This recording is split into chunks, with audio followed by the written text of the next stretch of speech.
ایک ہے الہاد، ظاہری طور پہ ایک غیر معروف لفظ ہے جو عام آدمی شاید اس کے معنی و مفہوم سے بھی واقف نہ ہو. تو میں چاہوں گا ڈاکٹر صاحب اس کا لغوی اور اصطلاحی معنی کیا ہے، وہ ذرا آپ ارشاد فرما دیجیے. دیکھیں، عربی میں کوئی بھی جو لفظ ہوتا ہے اس کا ایک روٹ ہوتی ہے، اور اس کی جو روٹ ہے وہ 3 حروف ہیں، لام، ہا اور دال.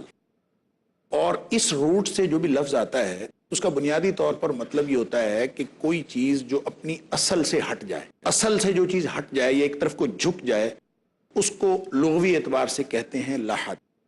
اور آپ نے سنا ہوگا کہ ہم جب قبر کھودتے ہیں اس کو قبر کی لحد بناتے ہیں، قبر میں بھی لحد بناتے ہیں. اصل میں اس میں بھی 2 مختلف قسم کی قبریں بنتی ہیں.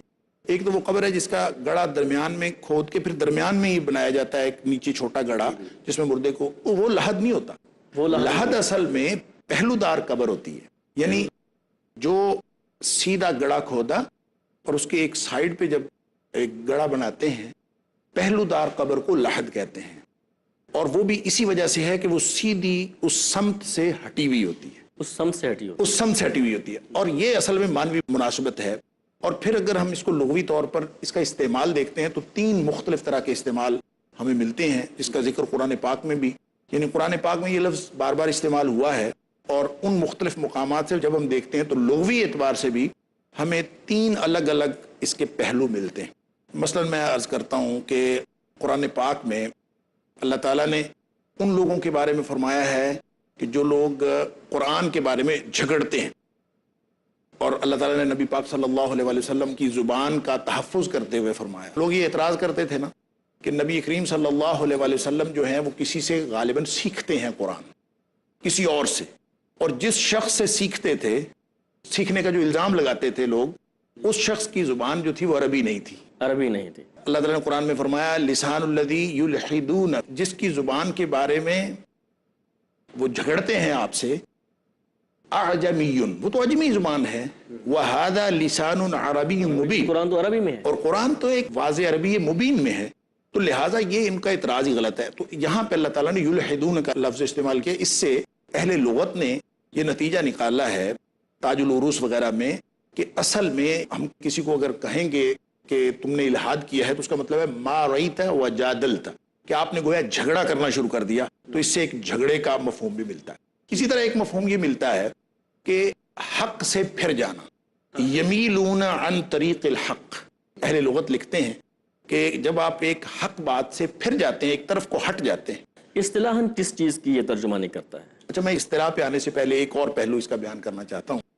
قرآن پاک میں اللہ تعالیٰ نے اپنی صفات کے بارے میں فرمایا کہ وَلِلَّهِ الْأَسْمَاءُ الْحُسْنَى فَادْعُوهُ بِهَا وَذَرُوا الَّذِينَ يُلْحِدُونَ فِي أَسْمَائِهِ، کہ اللہ کے اچھے اچھے نام ہیں اور ان اچھے اچھے ناموں کے ذریعے سے اللہ تعالیٰ کو پکارا کرو. وَذَرُوا الَّذِينَ يُلْحِدُونَ فِي أَسْمَائِهِ، اور جو اللہ تعالیٰ کے ناموں میں، اللہ تعالیٰ کی صفات میں یا صفاتی ناموں میں جو الحاد کرتے ہیں، ان لوگوں کو چھوڑ دیجئے. اب اللہ کے ناموں میں الحاد کیا ہے؟ اس سے یہ لغوی مفہوم نکلتا ہے کہ وہ نام جو اللہ، یا وہ صفاتی نام جو اللہ کی صفت ہے اور اللہ کا استحقاق ہے کہ خالق کو وہ نام دیا جائے، وہ اگر اللہ کو نہ دیا جائے تو بھی الحاد ہے. اور اگر وہ نام جو اللہ کی شایان شان ہے وہ کسی اور کو دے دیا جائے، مخلوق تو بھی الحاد ہے، تو بھی الحاد ہے. یعنی غیر مستحق کو استحقاق دے دینا بھی الحاد ہے اور مستحق کو استحقاق نہ دینا بھی الحاد ہے. یہ یہاں سے یہ بات سمجھ آتی ہے. تو یہ اس اعتبار سے گویا لغوی مفہوم کا خلاصہ یہ ہے کہ ہر وہ بات جو سیدھی راہ سے اور راست فکر سے ہٹی ہوئی ہوگی اس کو ہم الحاد کہہ سکتے ہیں. اور اس میں جھگڑا بھی آ جاتا ہے، اس میں حق سے پھرنا بھی آ جاتا ہے، اس میں غیر مستحق کو استحقاق دینا یا کسی کا استحقاق چھین لینا، یہ ساری باتیں لغوی طور پر اس کے اندر شامل ہیں. اب آ جائیں آپ اصطلاح پہ جو آپ نے سوال کیا. اچھا، اصطلاحاً جو اس کا مفہوم بیان کیا جاتا ہے وہ اصل میں یہ ہے المیل عما یجب اعتقادہ وعملہ. فکری یعنی عقیدے کے اعتبار سے اور عمل کے اعتبار سے جو چیزیں واجب ہیں ان سے اگر کوئی شخص ہٹ جائے یا کسی طرف جھک جائے، المیل کا مطلب ہوتا ہے جھک جانا، تو کوئی شخص اگر اس سے جھک جاتا ہے تو وہ الحاد ہے. یعنی ہر وہ چیز الحاد ہے جو واجب عمل یا واجب عقیدے سے ہٹی ہوئی ہو.